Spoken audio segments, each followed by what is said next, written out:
and it's seen a fair bit of growth since the start of 2020. Logistics by Plentywaka is now looking for partners, and vehicle owners will have the flexibility to earn their cash on their own schedule. Think essentially of Uber or Bolt model, but now applied to logistics. All right then, so let's dig a little deeper into the business. Onyeka Akumah is the Chief Marketing Officer and the co-founder at Plentywaka. He joins us now live from Lagos. Thank you for your time this evening, sir. So you have over 34,000 users on the platform at the moment. Walk us through the trends that you've seen in ride-hailing traffic pre-COVID and post-COVID. Okay, thank you. Pre-COVID, we were in a situation where we launched Plentywaka in September 2019, and within a space of 6 months, over 100,000 people had used Plentywaka through the city of Lagos, from the routes we had, the first route we had to the second route we had. Now we're finding ourselves in 12 different routes in Lagos. The acceptance for the platform was something that was very encouraging for us, and we were averaging over 2,000 people using our mobile app to move from point A to point B within the city of Lagos, for a place where 9 million people move daily. So, it's a pinch in what you would consider the number of people that move on a daily basis in Lagos, but people were breathing a breath of fresh air into using the Plentywaka service within that period. Then the lockdown came as a result of COVID-19, and what we had was a situation where all forms of transportation was grounded in Lagos. And so Plentywaka had to stop its operation. And within that period of 4 weeks to 6 weeks, we were sitting at home and trying to figure out, what do we do within this period?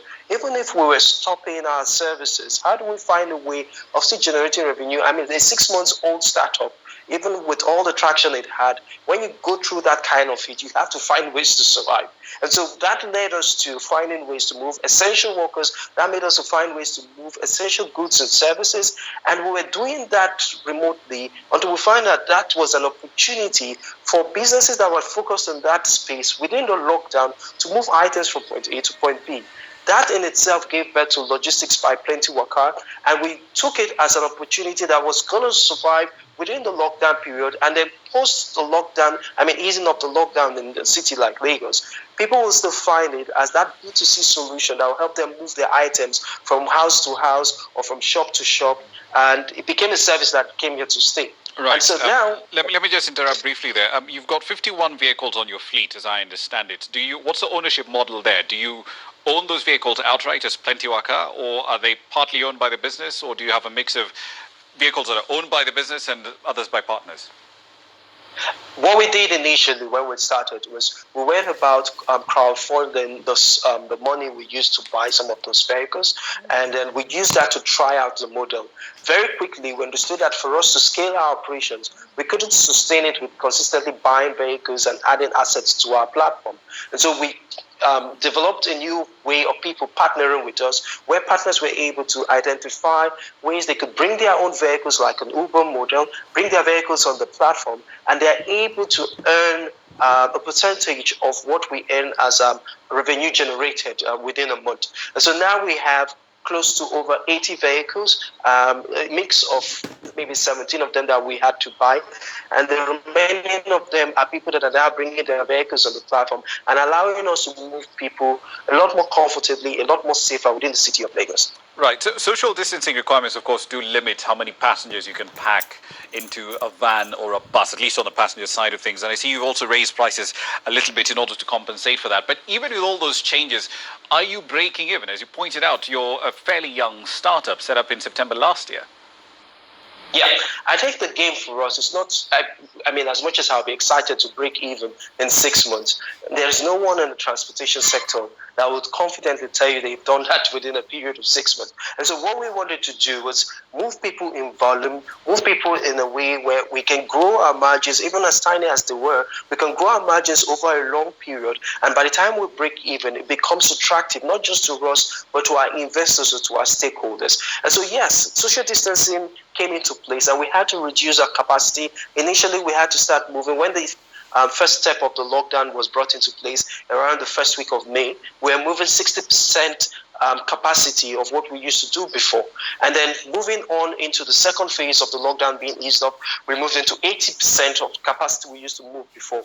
Now we're in that place where we're able to move people around between 80%, depending on the location and the vehicle, between 80% and 90% across the city of Lagos. But more importantly is the health and safety measures we've put in place around fumigation, around cleaning up of vehicles, around our vehicle assistants and our drivers putting on face masks and ensuring that anyone that gets on our vehicle, we check their temperature, we make sure they have their face masks, and if they don't adhere to that, they're going to put the lives of other passengers on our vehicles at risk, and so they won't be able to get on board. That has seen a growth in the acceptance for our service because people find us a lot more safer to move around the city. Okay, one last question for you, because I mean, looking at a city like Lagos, as large as it is with its massive population, I can see the business case for a last mile logistics network to be built up there. But what's the business case for building up a bus hailing service in a city like Lagos when you've got alternatives like motorcycles, tricycles, and so on and so forth? Walk me through the business case essentially for Plentywaka. Okay. There are 9 million people that move in Lagos every day.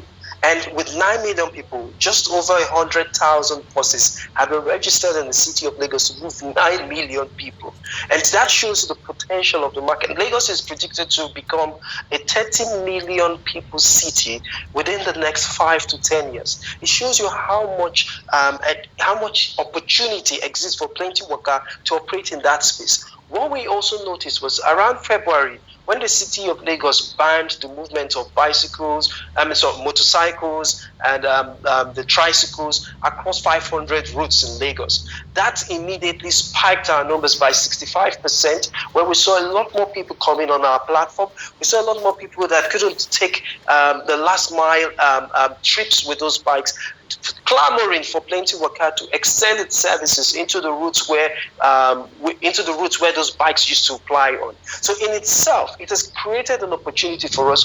It's early days for us. We're getting on board stakeholders, we're getting on board partners and investors, and that is allowing us to scale our operations gradually, not just in the city of Lagos. We're positioned to do this in Lagos. We're positioned to do this in Abuja within the next 30 days. We're positioned to do this across other cities in Lagos, and also partner with the right stakeholders, including the government, to extend the power of our technology to make sure that everyone moving across the city of Lagos, if they have a Plentywaka app, they're able to do so from an effective place. All right, Onyeka Akumah, thank you very much for your time. Wish you the best of luck. Much appreciated. Right, then let's head over to East Africa, Ethiopia to be specific. The country